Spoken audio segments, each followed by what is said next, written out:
Hver morgen står jeg tidligt op og springer på min knallert. I morgensur gearet hopper vækkes af rabalret. Men jeg er ingen doven krop, for jeg har fået et ønsket job, så jeg kan knokle på i mange timer uden stop.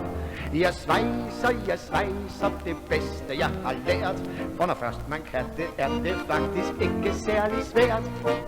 På landet går den travle dag, de glade bønder tumler med traktor for og have bag med vogne og med trumler. Men går en have sig en tur, så skal det ikke blive sur. Lad bare smeden ordne den, han ved den rette kur.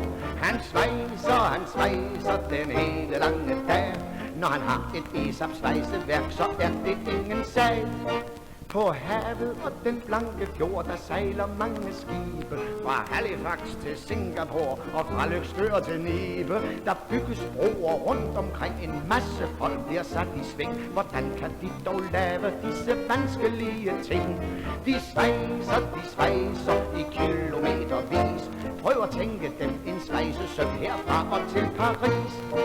Når lille Peters løbehjul og Jensens havelåge og motorcykel går i tur, og stakkels lille Åge har knækket akslen på den bil. Han fik af storebror Emil og meget mere i samme stil, så tag det med et smil.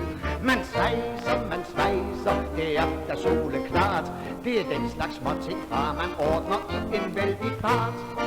Hvis vi vil lave oliefyr til gamle onkel Torsten, og uden alt for stort forstyr vil bygge os en skorsten. Hvis vi vil have en rumraket og hangar til en kæmpe jet og tanke, som kan holde tæt, så klarer vi det let.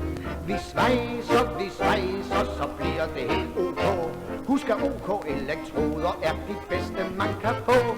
Vi svejser, så bliver